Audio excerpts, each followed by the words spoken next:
कलयुग केवल नाम आधारा, कलयुग केवल नाम आधारा। सुमिर सुमिर भव उतरहि पारा, सुमिर सुमिर नर उतरहि पारा। सुमिर सुमिर भव उतरहि पारा, सुमिर सुमिर नर उतरहि पारा। इसलिए गोस्वामी जी भी कहते हैं कलयुग केवल नाम आधारा। कलयुग में तो केवल एक नाम संकीर्तन ही आधार है, जो सुमिर सुमिर भव उतर ही पावरा, जो भव सागर से पार उतर जाएंगे। भगवान भोलेनाथ उमा से कहते हैं, हे उमा, उमा कहूँ मैं अनुभव अपना, सत हरि भजन जगत सब सपना। ये जगत हरि के भजन बिना सब स्वप्न के तरह है। इसलिए क्या करो महाराज, राम रामेति रामेति रमे रामे मनोरमे, सहस्त्र नाम तत्तुल्यम राम नाम वरानने। 3 बार राम राम कहने से राम रामेति रामेति, हे रमे संबोधन किया है, हे मनोरमे शंकर जी कह रहे हैं माँ पार्वती से, सहस्त्र नाम तत्तुल्यम 1000 नाम के बराबर है 3 बार राम कहने से। राम नाम वरानने, इसलिए राम जी का नाम श्रेष्ठ है, ऐसा बताए महाराज। आगे चलकर इसलिए सत्यम सत्य स्वरूप परमात्मा का ही ध्यान किए। सत्यम परम धीमहि, जन्म से लेकर आदि तक जो जन्म लेते, जन्माद्यस्य यतोन्वयादि तरतस, जन्म लिए मथुरा कारागार में, अन्वयाति तरतः गोकुल, जो गोकुल चले गए, और 4 थे स्वभिज्ञ स्वराट, जो स्वयं स्वराट हैं। भगवान को तेज नहीं दिखाया पड़ता, भगवान को टॉर्च की जरूरत नहीं है, प्रकाश की जरूरत नहीं है। जो ये स्वयं परमात्मा, जो स्वयं सूर्य को भी ताप देने वाला है, चंद्रमा को शीतलता प्रदान करने वाला है, ऐसा स्वयं राजते, स्वयं परमात्मा स्वराट है। और तेने ब्रह्म हृदय आदि कवि, जो आदि कवि अपने हृदय मात्र से ब्रह्मा जी को प्रकट कर दिए, उत्पन्न कर दिए, प्रकट कर दिए, हृदय मात्र से सारी अपनी विद्या को दे दिए। ऐसे तेने ब्रह्म हृदय आदि कवय मुह्यन्ति सूर्य, वो ब्रह्मा जी भी भगवान के लीलाओं को समझ नहीं सकते। मुह्यन्ति सूर्य, बड़े बड़े सूरमा, बड़े बड़े योगी भी भगवान की कथाओं को समझ नहीं पाते हैं, ब्रह्मा आदि भी नहीं समझ पाते हैं। और यत्र तिसर गोमृषा, 3 प्रकार का धाम भगवान का सत्य है, एक ब्रजमंडल, एक द्वारिका, एक हस्तिनापुर। यत्र तिसर गोमृषा धामना स्वेन सदा निरस्तु कहकम सत्यम परम धीमहि, जो अज्ञान रूपी कपट को दूर कर देता है, ऐसे सत्य स्वरूप परमात्मा का हम सब हाथ जोड़कर, हम सब मिलकर प्रणाम करते हैं। बोले सत्य स्वरूप परमात्मा की जय। श्री वृंदावन बिहारी लाल की जय हो। दूसरे श्लोक में श्री सुखदेव जी मंगलाकरण चरण कहते हैं, क्या कहते हैं? धर्म प्रोज्झित कैतौत्र परमो निर्मत्सराणां सतां, वेद्यं वास्तवमत्र वस्तु शिवदं तापत्रयोन्मूलनम्। श्रीमद्भागवते महामुनिकृते किं वा परैरीश्वरः, सद्यो हृद्यवरुद्धतेत कृत्स्नभि शुश्रूषुभिस्तत्क्षणात्। महाराज इसमें 4 चीज बताया गया है बंधुओं। सबसे पहले बताया गया है विषय। इसका विषय क्या है जो हम सुन रहे हैं, क्या विषय है? और दूसरी बात बताया गया है भागवत कथा सुनने के कौन कौन अधिकारी हैं।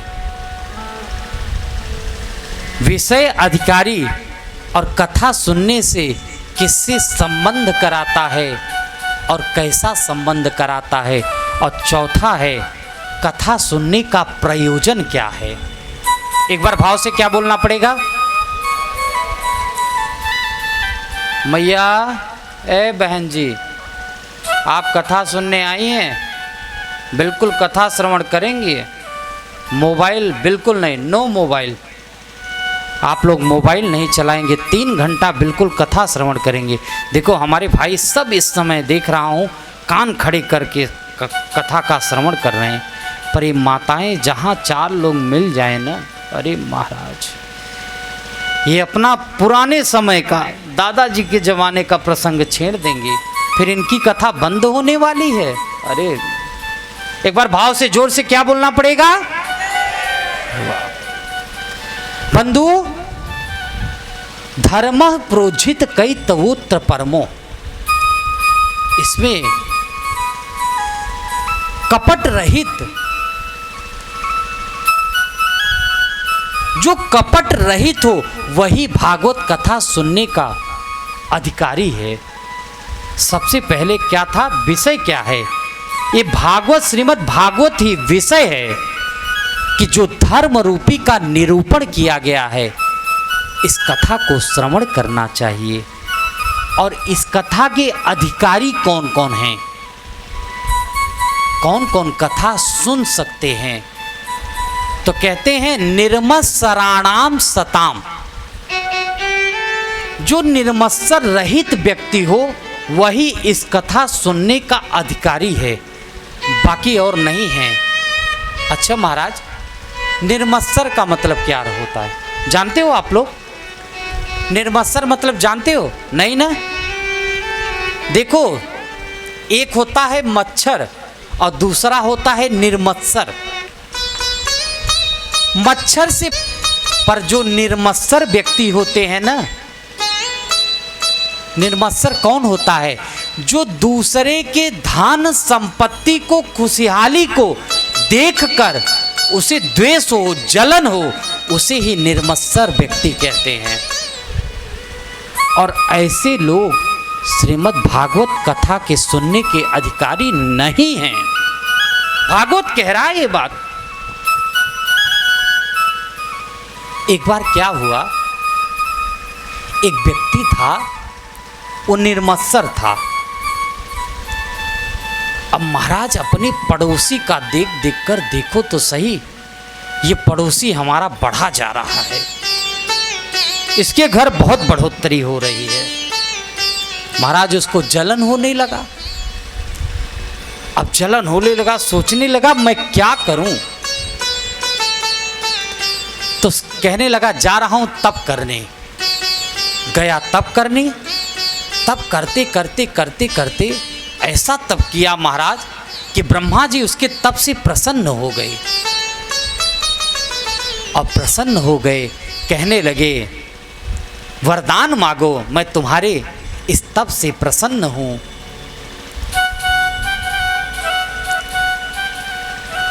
ब्रह्मा जी कहने लगे अच्छा ठीक है मांगो। तो निर्मत्सर व्यक्ति कहने लगा कि जो मैं सोचूं और जो मैं मांगूं वो मुझे तुरंत प्राप्त हो जाए। अब ब्रह्मा जी सोचने लगे ये पता नहीं क्या क्या सोचेगा और पता नहीं क्या क्या मांगेगा। तो ब्रह्मा जी भी कहने लगे ठीक है, जो जो तुम सोचोगे, जो जो मांगोगे वो तुम्हें मिलेगा, पर तुम्हारे पड़ोसी के उसका दुगुना मिलेगा। अब महाराज ये तो निर्मत्सर व्यक्ति था, इसने पहला बात तो सुन लिया कि हाँ जो जो तुम मांगोगे सोचोगे मिल जाएगा, और इतना खुशी के मारे दूसरा बात ही नहीं सुन पाया कि तुम्हारे पड़ोसी को दुगुना मिलेगा। अब महाराज इसी के लिए तो इतनी कठिन तपस्या किया। महाराज वहां से चल दिया घर को। घर आया, स्नान ध्यान करके संकल्प किया। और सबसे पहले कोई भी व्यक्ति हो सोचता है मेरा सुंदर भवन बन जाए। अब वो सोचा और मांगा, हे भगवान मेरा एक तल्ला बढ़िया सुंदर मकान बन जाए। अब महाराज इसका तो एक तल्ला बन गया और पड़ोसी का 2 तल्ला बन गया। और इसका तो एक ही मकान तैयार हो, पड़ोसी का 2 मकान। अब ये सोचने लगा कि शायद हम मकान बनवा रहे हो तो इनको पड़ोसी साहब को भी लग रहा होगा बनवा रहे होंगे। अब महाराज इसने डबल तल्ला बनवाना चालू कर दिया। महाराज इसके तो 2 तल्ला और पड़ोसी के 4 तल्ला। अब सोचा कि मकान तो बन गया, हे भगवान एक सुंदर सा एक बढ़िया अच्छे क्वालिटी का गाड़ी आ जाए, 4 व्हीलर। अब महाराज इसके यहाँ तो स्कॉर्पियो आया और पड़ोसी के यहाँ फॉर्च्यूनर आया। फॉर्च्यूनर 35 लाख की और स्कॉर्पियो 15 लाख की। हमसे बढ़िया गाड़ी भी आ गया इसके यहाँ और जलने लगा। अब महाराज गाड़ी भी हो गया, मकान भी हो गया। अब सोचने लगा, हे प्रभु हे भगवान मेरा विवाह हो जाए। अब महाराज इसका तो एक विवाह हुआ और पड़ोसी का 2 विवाह। पड़ोसी का 2 विवाह हुआ। महाराज इसको बड़ा ही द्वेष होने लगा, बहुत ही जलन होने लगा। सोचने लगा कि ये कैसे बढ़ता जा रहा है, मैं ऐसा क्या करूं कि जो इसका नाश हो जाए। कहने लगा, हे प्रभु मेरे मेन गेट के दरवाजे के आगे एक बहुत बड़ा सा कुआं खुद जाए। अब महाराज इसके मेन गेट के दरवाजे के आगे एक कुआं खुदा और पड़ोसी के यहाँ 2 कुआं बड़ा सा खुदा। अब सोचने लगा कि अब क्या उपाय किया जाए। निर्मत्सर व्यक्ति था ना। अभी सोचने लगा, हे भगवान मेरी एक आंख फूट जाए। और इसका तो एक आंख फूटा और पड़ोसी का 2 आंख फूट गया। और सोचा कि जब पड़ोसी का 2 आंख फूट जाएगा तो कुएं में कूद जाएगा और गिरेगा, इसका मृत्यु हो जाएगा। इस प्रकार पड़ोसी तो कूद ही गया कुआं में और उसका मृत्यु हो गया। बंधुओं कहने का तात्पर्य ये है, भागवत सिखाता है कोई बढ़ता है तो अपने कर्मों के अनुसार बढ़ता है। आप भी ऐसा कर्म करो कि आप भी बढ़ो, आप भी अपना नाम कमाओ, यश कीर्ति कमाओ। चाहे पड़ोसी हो, कोई राजा हो, चाहे महाराजा हो, किसी के धन संपत्ति देखकर जलो मत। कहने का तात्पर्य ये है आप भी ऐसा कर्म करो कि दीपक की तरह अस्तो माँ सद्गमय तमसो माँ ज्योतिर्गमय मृत्युर्मा अमृतक गमया। आप भी प्रकाश की तरह बढ़ो। निर्मत्सर व्यक्ति कथा सुनने के अधिकारी नहीं हैं। इस प्रकार वेद्यम वास्तवमत्र वस्तु देवदम तापत्रयोन्मूलनम श्रीमद् भागवते महामुनि कृते। कितनी बड़ी बात कही गई है कि श्रीमद् भागवते महामुनि कृते किंवा परैरीश्वर। अगर आपने भागवत कथा को श्रवण कर लिया तो और किसी सुनने का जरूरत ही नहीं महाराज, इसी से ही आपका कल्याण हो जाएगा। सद्यो हृदय वरुद्ध तेत कृतवी शुश्रूषुभिस्तक्षणा। जब आपको मालूम है कि 3 बजे से 7 बजे तक कथा होने जा रहा है, कहाँ? पांडे जी के यहाँ। और उसी समय हम हृदय में संकल्प कर लेते हैं कि आज 3 बजे से कथा है, हमें 3:30 बजे तक पहुंचना है। उसी समय तक क्षणात सद्यो हृदय वरुद्ध तेत कर्तवी ठाकुर जी आकर आपके हृदय में अवरुद्ध हो जाते हैं। ऐसा यह है श्रीमद् भागवत कथा। तीसरे श्लोक में श्री सूत जी महाराज मंगलाचरण करते हैं। निगम कल्पतरोर्गलितम सुखमुखादमृत द्रव संयुतम पिबत भागवतम रसमालयं मुहुर्हो रसिका भुवि भावुका। महाराज, निगम कल्पतरोर गलितम फलम, ये जैसे ये निगम रूपी पका हुआ वृक्ष का एक फल है। कौन सा फल है? जैसे आम के वृक्ष में एक पका हुआ फल लगा हो, ऐसे ही निगम रूपी वृक्ष में ये पका हुआ यह श्रीमद् भागवत फल लगा हुआ है। निगम कल्पतरोर गलितम फलम, फल गला हुआ है। आम खाओगे तो उसमें आपको छिलका भी मिलेगा और गुठली भी मिलेगी, पर यह कैसा फल है? इसमें न तो गुठली है और न तो छिलका है। तुम्हारा जैसा फल है, हाँ, पर ये तो बताओ,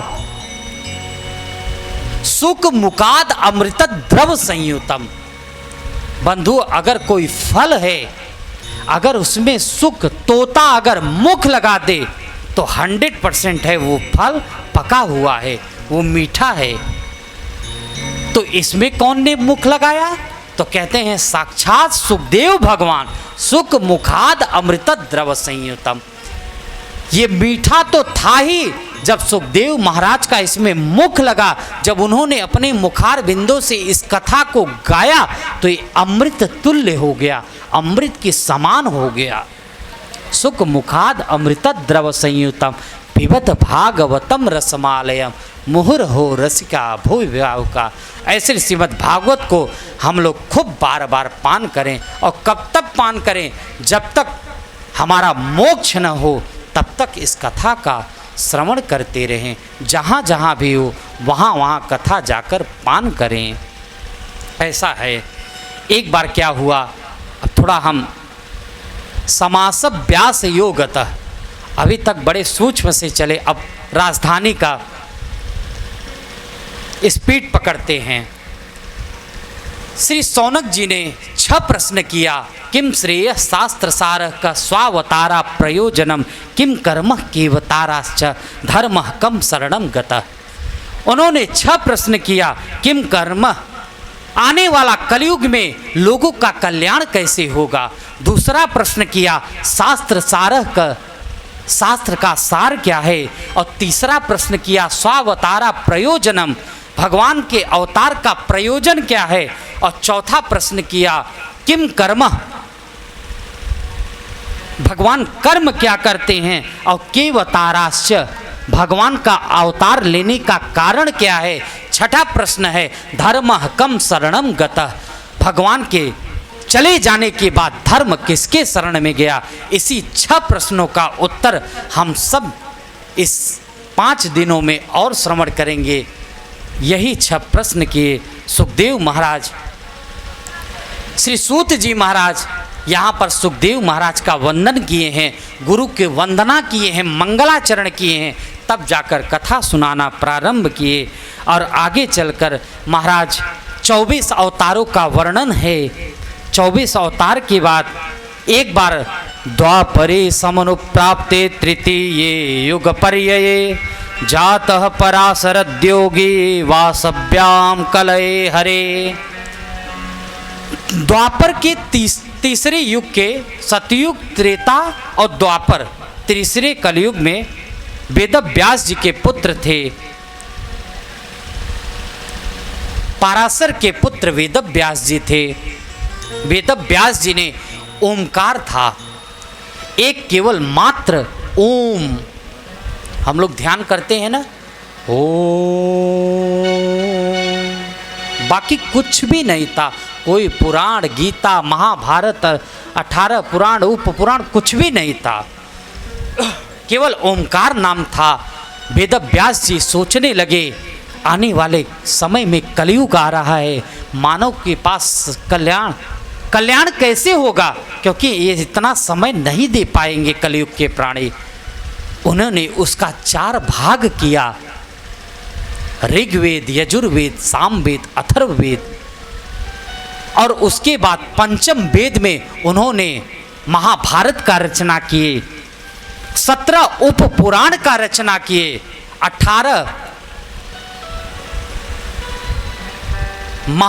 17 महापुराण का रचना किए।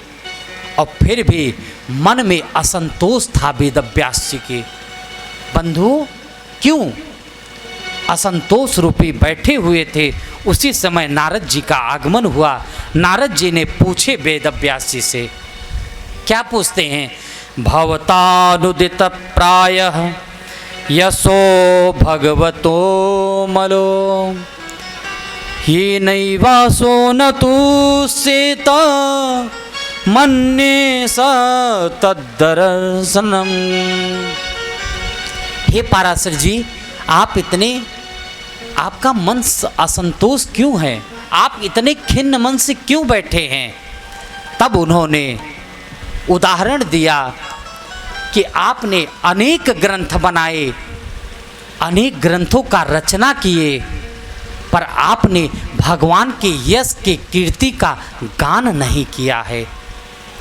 आपने चित्र तो दर्शाया, पर भगवान के भक्तों की और भगवान के भक्तों की, उनके भक्तों की आपने यश को नहीं लिखा है, गुण को नहीं लिखा है, गुणगान नहीं किया है, इसलिए आप इतने असंतोष हैं। लोग अनेक, क्योंकि लोगों को ये नहीं मालूम है, इस वेद को सही से नहीं पढ़ पाते, वेद का ही अर्थ का अनर्थ करने लगते हैं।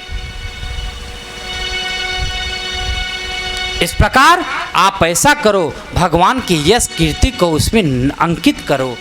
तब जाकर उन्होंने पहुँचे महाराज, कहाँ पे ध्यान करने लगे, और ध्यान करने पर उन्होंने बद्रिकाश्रम में जाकर ध्यान किया, और वो ध्यान से भागवत का शुभारंभ किए। और जैसे ही ये मन में संकल्प सोचते गए, श्री गणेश जी महाराज फटाफट उसको लिखते गए, और इस श्रीमद् भागवत रूपी संहिता पूरा समूचा बनकर तैयार हो गया। और जब तैयार हो गया, तब सोचने लगे कि ये तो इतनी बड़ी संहिता तैयार हो गई है, ये किसको पिलाया जाए। क्योंकि बंधुओं, जो कौवा रूपी अगर शुद्ध जल होगा ना, गंदे जल में कौवा जाकर पानी पिएगा, पर जो हंस है ना, वो गंदे तालाब का पानी नहीं पिएगा। ऐसे ही जो गृहस्थ लोग हैं वो तो चलो सुन लेंगे, मगर जो आपके अनेक रूपी आत्मा रामश्च मुनियो निर्गंथा विरुक्रम, आत्मा राम कोटि के जो संत हैं ना, वो इसमें आकर, क्योंकि जो 4 प्रकार के चाहने वाले, धर्म अर्थ काम मोक्ष चतुर्विध पुरुषार्थ चाहने वाले, जो कामना करने वाले हैं, ऐसे संत इसमें नहीं स्नान करें, वो तो श्रीमद् भागवत में ही स्नान करेंगे।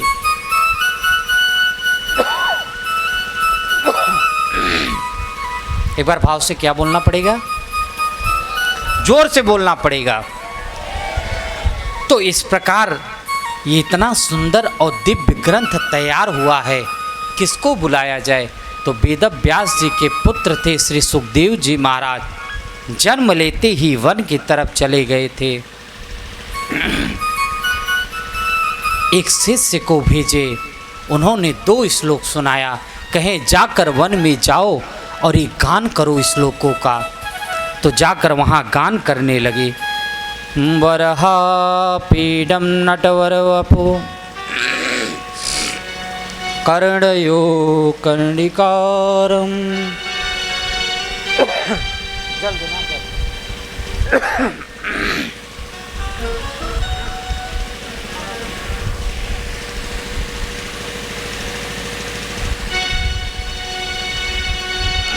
एक बार भाव से क्या बोलना पड़ेगा? वरहा पीडम नटवर वपु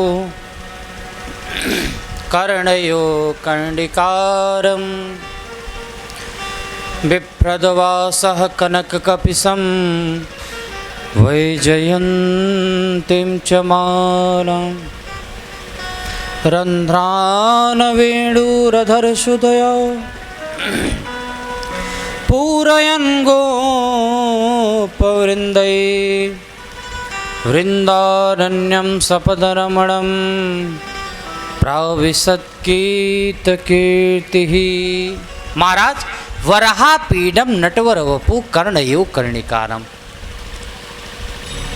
जो मोर पंख को धारण किए हैं, नटवर वपु नट के समान उनका शरीर है। कर्णयो कर्णिकारम, जो एक कान में कनेर का पीले पीले पुष्प को धारण किए। कर्णयो कर्णिकार विप्रदवासः कनक कपिशम, सोने के समान उनका शरीर है। वैजयंती माला को धारण किए हैं। वैजयंतीम च मालान, और रंध्रान वेणुरधर सुदया, मधुर मधुर बंसी का तान छेड़ रहे हैं। ऐसे वृंदारण्यम सपद रमणम प्राविशत कीर्ति, वृंदावन में नंगे पांव जो विचरण कर रहे हैं, ऐसा वह ठाकुर है। और सुखदेव जी सोचने लगे कि कितना सुंदर बालक है, कितना सुंदर ठाकुर होगा। मगर सुखदेव जी सोचने लगे किसी के रूप में आसक्त नहीं होना है। पता चला रूप में आसक्त हुए तो मेरा पतन होगा। इसी समय दूसरा श्लोक का गान कर दिया। अहो बकीयम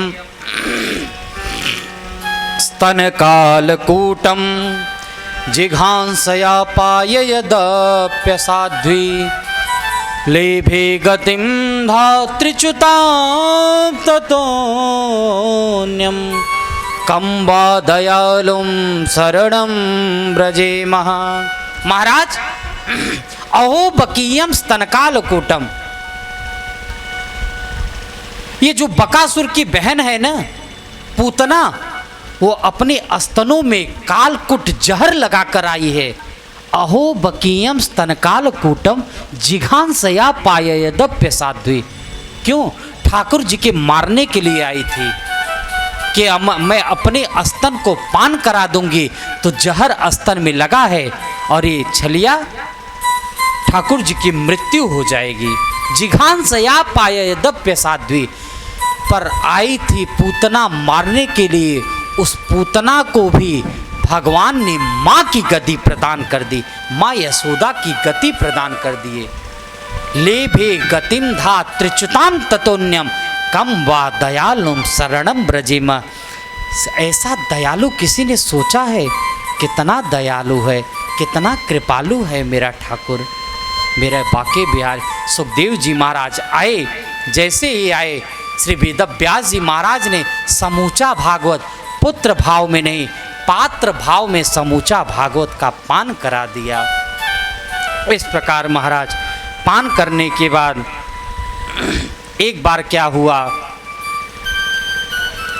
यदा मृदे कौरव सृंजयानां वीरेश्वथो वीरगतिं गतेषु वृकोदरा विद्वगता विमर्श भग्नोरुदंडे धृतराष्ट्रपुत्रे।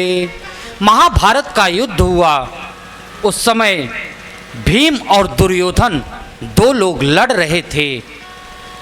भीम ने गदा घुमाकर दुर्योधन के जंघा पे प्रहार किया और दुर्योधन का जंघा टूटकर उस रणभूमि पे दुर्योधन पड़ा रो रहा है।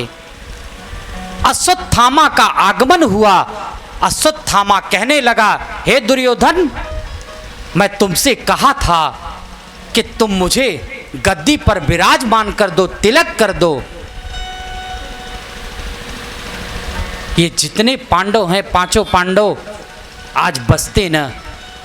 दुर्योधन कहने लगा, देखो तो सही, हम 100 भाई थे, 100 के 100 मारे गए, पर मेरा दुश्मन 5 भाई था, 5 के 5 भाई बचे हुए, 5 पांडव। अश्वत्थामा को अब भी लालच है कि मुझे तिलक कर दे। गद्दी का सबको लालच रहता है।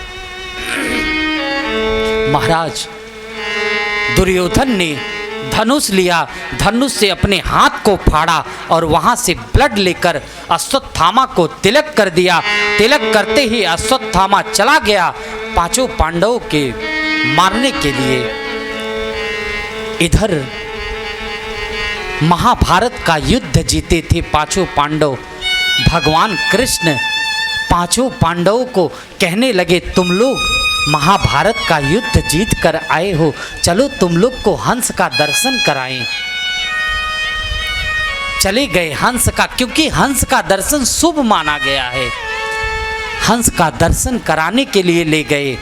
और इधर द्रौपदी के 5 पुत्र नन्हे से सो रहे थे, क्योंकि पांडव के पुत्र थे, एक जैसे मुखार बिंद लग रहा था।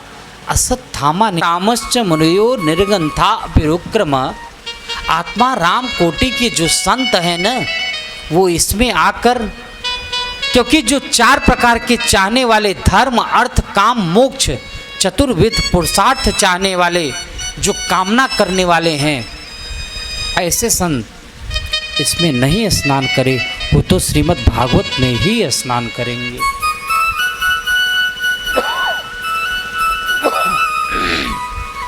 एक बार भाव से क्या बोलना पड़ेगा?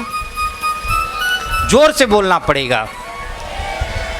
तो इस प्रकार ये इतना सुंदर और दिव्य ग्रंथ तैयार हुआ है। किसको बुलाया जाए? तो वेद व्यास जी के पुत्र थे श्री सुखदेव जी महाराज। जन्म लेते ही वन की तरफ चले गए थे। एक शिष्य को भेजे, उन्होंने 2 श्लोक सुनाया, कहें जाकर वन में जाओ और ये गान करो श्लोकों का। तो जाकर वहाँ गान करने लगे। वरहा पीडम नटवर वपु कर्णयो कर्णिकारम।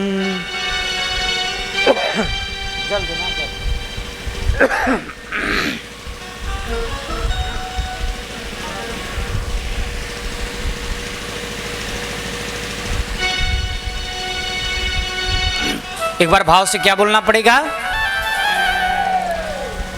वरहा पीडम नटवर वपु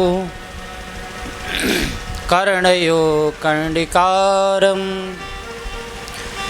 बिभ्रद्वासः कनककपिशं वैजयन्तीं च मालां रन्ध्रान् वेणुरधरसुधया पूरयन् गोपवृन्दै वृन्दारण्यं सपदरमणं प्राविशत्कीर्तिः। महाराज, वरहा पीडम नटवर वपु कर्णयो कर्णिकारम, जो मोर पंख को धारण किए हैं, नटवर वपु, नट के समान उनका शरीर है। कर्णयो कर्णिकारम, जो एक कान में कनेर का पीले पीले पुष्प को धारण किए। कर्णयो कर्णिकार विप्रद्वासः कनक कपिशम, सोने के समान उनका शरीर है। वैजयंती माला को धारण किए हैं।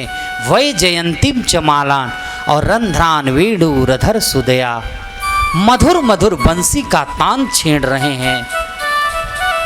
ऐसे वृंदारण्यम सपद रमणम प्राविशत कीर्ति, वृंदावन में नंगे पांव जो विचरण कर रहे हैं, ऐसा वह ठाकुर है। और सुखदेव जी सोचने लगे कि कितना सुंदर बालक है, कितना सुंदर ठाकुर होगा। मगर सुखदेव जी सोचने लगे किसी के रूप में आसक्त नहीं होना है। पता चला रूप में आसक्त हुए तो मेरा पतन होगा। इसी समय दूसरा श्लोक का गान कर दिया। अहो बकीयम स्तन कालकूटम जिघांसया पाययदप्यसाध्वी लेभे गतिं धात्रिच्युतां ततोऽन्यं कं वा दयालुं शरणं व्रजेमः। महाराज, अहो बकीयम स्तनकाल कूटम। ये जो बकासुर की बहन है ना पूतना, वो अपने स्तनों में कालकुट जहर लगाकर आई है। अहो बकीयम स्तनकाल कूटम जिघांसया पायदप्य साध्वी। क्यों? ठाकुर जी के मारने के लिए आई थी कि मैं अपने स्तन को पान करा दूंगी तो जहर स्तन में लगा है और ये छलिया ठाकुर जी की मृत्यु हो जाएगी। जिघांसया पायदप्य साध्वी पर आई थी पूतना मारने के लिए। उस पूतना को भी भगवान ने माँ की गति प्रदान कर दी, माँ यशोदा की गति प्रदान कर दिए। ले भे गतिम धा त्रिच्युताम ततोन्यम कम वा दयालुम शरणम ब्रजिम। ऐसा दयालु किसी ने सोचा है? कितना दयालु है, कितना कृपालु है मेरा ठाकुर, मेरे बाके बिहार। सुखदेव जी महाराज आए, जैसे ही आए श्री वेद व्यास जी महाराज ने समूचा भागवत, पुत्र भाव में नहीं पात्र भाव में समूचा भागवत का पान करा दिया। इस प्रकार महाराज पान करने के बाद एक बार क्या हुआ, यदा मृदे कौरव सृंजयानां वीरेश्वथो वीरगतिं गतेषु वृकोदरा विद्वगता विमर्श भग्नोरुदंडे धृतराष्ट्रपुत्रे। महाभारत का युद्ध हुआ। उस समय भीम और दुर्योधन दो लोग लड़ रहे थे। भीम ने गदा घुमाकर दुर्योधन के जंघा पे प्रहार किया और दुर्योधन का जंघा टूटकर उस रणभूमि पे दुर्योधन पड़ा रो रहा है। अश्वत्थामा का आगमन हुआ। अश्वत्थामा कहने लगा, हे दुर्योधन, मैं तुमसे कहा था कि तुम मुझे गद्दी पर विराजमान कर दो, तिलक कर दो। ये जितने पांडव हैं, पांचों पांडव आज बसते न। दुर्योधन कहने लगा, देखो तो सही, हम 100 भाई थे, 100 के 100 मारे गए, पर मेरा दुश्मन 5 भाई था, 5 के 5 भाई बचे हुए, पांचों पांडव। अश्वत्थामा को अब भी लालच है कि मुझे तिलक कर दे, गद्दी का सबको लालच रहता है। महाराज दुर्योधन ने धनुष लिया, धनुष से अपने हाथ को फाड़ा और वहां से ब्लड लेकर अश्वत्थामा को तिलक कर दिया। तिलक करते ही अश्वत्थामा चला गया पांचों पांडवों के मारने के लिए। इधर महाभारत का युद्ध जीते थे पांचों पांडव। भगवान कृष्ण पांचों पांडवों को कहने लगे, तुम लोग महाभारत का युद्ध जीत कर आए हो, चलो तुम लोग को हंस का दर्शन कराएं। चले गए हंस का, क्योंकि हंस का दर्शन शुभ माना गया है। हंस का दर्शन कराने के लिए ले गए और इधर द्रौपदी के 5-5 पुत्र नन्हे से सो रहे थे, क्योंकि पांडव के पुत्र थे, एक जैसे मुखार बिंद लग रहा था। अश्वत्थामा ने दुर्योधन खुश हो गया, प्रसन्न हो गया। वाह अश्वत्थामा, तूने पांचों पांडवों का धड़ अलग कर दिया। अश्वत्थामा का और क्या, तुमने मेरा तिलक कर दिया ना। महाराज जैसे ही दुर्योधन खुश था और हाथ डाला, नन्हे नन्हे बालक का सर था, फूट गया सर। अब देखा तो कौन थे वो, पांचों पांडव नहीं, द्रौपदी के 5-5 पुत्र थे। महाराज दुर्योधन सोचने लगा, हे अश्वत्थामा, तूने क्या किया? तूने तो मेरे कुल में जल देने को, जल तर्पण करने के लिए नहीं छोड़ा, तूने तो श्राद्ध करने के लिए भी नहीं छोड़ा, तूने द्रौपदी के 5-5 पुत्रों की हत्या कर दिया। दुर्योधन के पहले खुश था और उसके बाद दुखी हो गया, हार्ट अटैक आ गया। किसी व्यक्ति कोई ज़्यादा प्रसन्न रहे और तुरंत टेंशन लेके, अगर वो टेंशन ले ले, दुख में आ जाए, उसे हार्ट अटैक आ जाता है। दुर्योधन प्राण को त्याग दिया। इधर भोर हुआ, माता द्रौपदी पांचों पुत्रों को सुबह सुबह जगाने जाते माता द्रौपदी जैसे ही कक्ष में गई, देखा तो खून का धार बह रहा है। किसी माँ के एक पुत्र अगर कहीं चला जाता है कितना कष्ट होता है। उस माता द्रौपदी के पांच पुत्र सड़ धड़ से गायब। क्या बीत रहा होगा उस माँ पे। क्या कहती है माता द्रौपदी? माता शिशूना निधनम सुताना निशम्य घोरम परितप्यमाना। माँ द्रौपदी रो रही है, अश्रु प्रवाहित कर रही है। मेरे बच्चे, मेरे बेटे ऐसा क्या अपराध किए थे जिन्होंने एक ही पुत्र के नहीं 5 पुत्रों का सर धड़ से अलग कर दिया है। ये ऐसा कौन किया? उसी समय अर्जुन का आगमन हुआ। अर्जुन कहने लगे, हे द्रौपदी,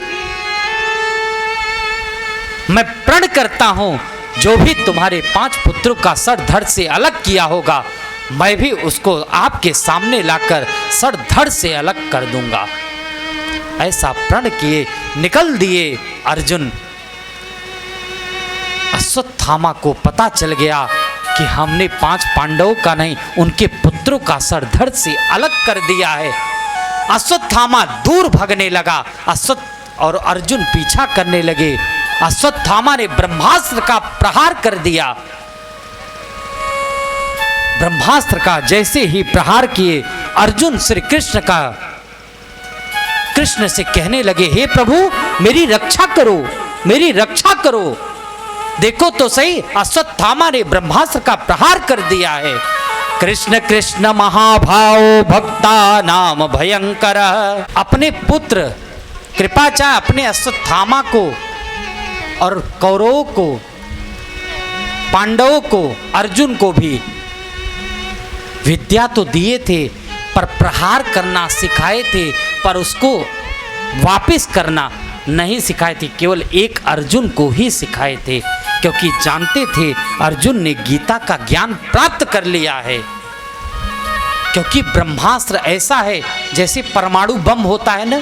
अभी देखो यूक्रेन में क्या हाल हो रहा है, महाराज एक एक से बम छोड़े जा रहे हैं। ये तो बहुत सूक्ष्म है। अरे जो ब्रह्मास्त्र है सब तहस नहस कर देगा महाराज। कृष्ण ने उसको, अश्वत्थामा के ब्रह्मास्त्र को वापस कर लिया। कृष्ण ने पकड़ लिया अश्वत्थामा को, ले गए द्रौपदी के पास। द्रौपदी के पास जैसे ही पहुंचे, अब कहने लगे क्या करें। द्रौपदी कहने लगी, अर्जुन ने कहे, यही है आपके पुत्रों का जो सर धड़ से अलग किया, यही है हत्यारा अश्वत्थामा।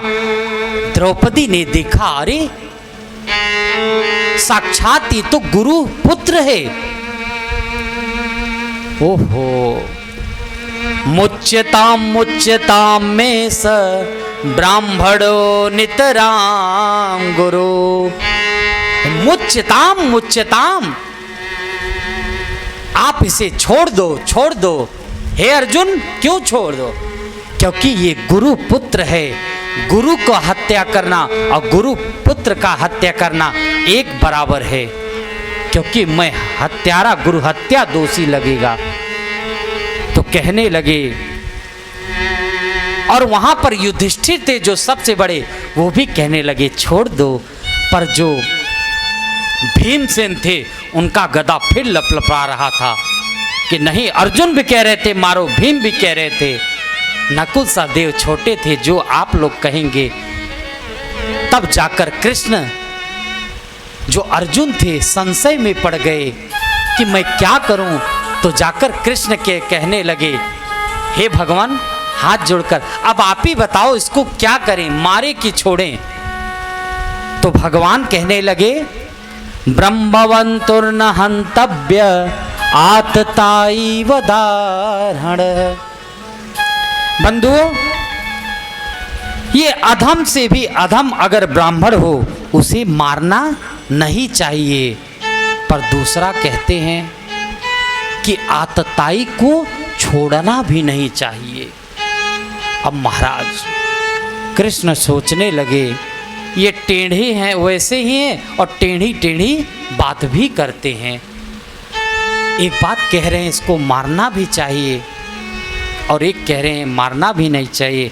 अर्जुन समझ गए क्योंकि गीता का ज्ञान लिए हैं। बंधुओं, कहने का तात्पर्य ये है, अगर कोई प्रतिष्ठित व्यक्ति हो और उसका भरे समाज में अगर उसका बेइज्जती कर दिया जाए, उस सबसे बड़ा मरने के समान उसका तिरस्कार होता है। तिरस्कार कर दिया जाए वो मरने के समान होता है।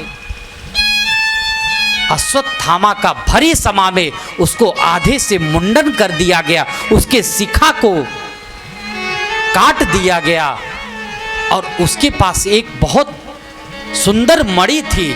उस मणि को निकालकर और अर्जुन थक्के मारकर शिविर से बाहर निकाल दिया। और जैसे ही बाहर निकला महाराज, तेजसा मणिनाम हीन शिबिरा निर्यापत। महाराज, वरम प्राणम परित्याग मान भंगेन जीवनात् और प्राण त्यागे क्षणम दुखम मान भंगेन पुनः पुनः। इस प्रकार निकला अश्वत्थामा और जान गया अभी एक बचा है। कौन? वो उत्तरा, अभिमन्यु की पत्नी थी उत्तरा। और अभिमन्यु तो महाभारत में मारा गया, पर उत्तरा गर्भवती है। सोच गया अभी एक है, फिर उसने प्रहार कर दिया। उसने फिर प्रहार किया।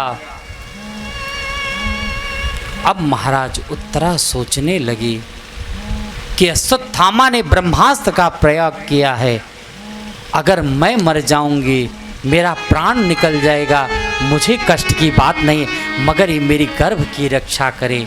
हाथ जोड़कर भगवान कृष्ण को उत्तरा पुकारने लगी। क्या कहती है?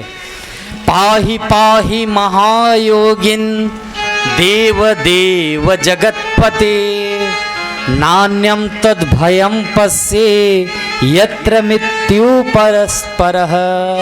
पाहि पाहि, हे प्रभु, हे योगेश्वर, मेरी रक्षा करो, मेरी रक्षा करो। और प्रभु, कामम दहतु माम नाथ माँ में गर्भो निपात्यताम, मेरी रक्षा मत करो, पर जो गर्भ में बालक पल रहा है उसकी रक्षा करो।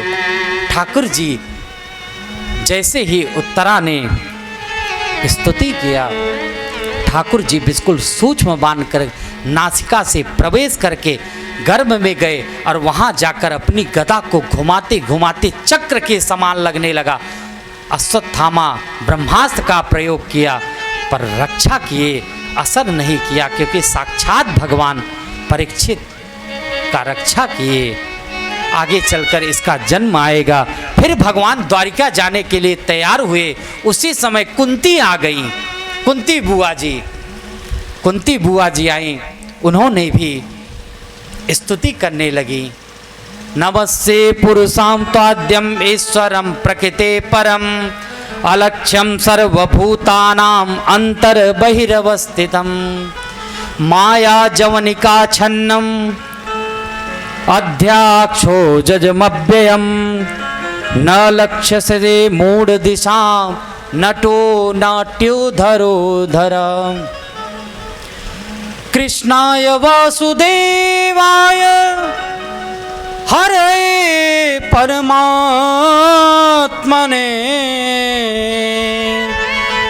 प्रणत क्लेशनाशाय गोविंदाय नमो नमः।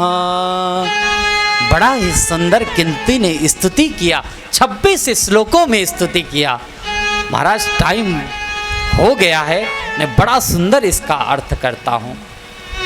कृष्णाय वासुदेवाय हरे परमात्मने नंद गोप कुमाराय गोविंदाय नमो। हे कुंती कहने लगी, हे प्रभु, अब मैं जान गई हूँ तुम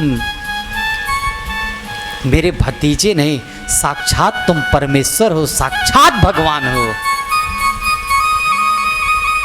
कृष्ण कहने लगे, अरे बुआ तुम कैसी बातें कर रही हो, मैं आपका भतीजा हूं। नहीं नहीं, तुम साक्षात आदि पुरुष हो। नमस्ते त्वं अम्बरीश्वर, साक्षात परमेश्वर हो। अच्छा चलो ठीक है, आप अगर देना चाहते हो तो मुझे एक वरदान दे दो, कुंती बुआ कहने लगी, क्योंकि अब आप द्वारिका चले जाओगे ना। अच्छा ठीक है, चलो बुआ आप, हम भगवान हैं, चलो मांगो, क्या मांगना चाहती हो। तो क्या मांगती है कुंती बुआ? वरदान। विपदः नये सन्तु न सस्वत् तत्र तत्र जगद्गुरो भवतो दर्शनम यस्या अपुनर्भव दर्शनम।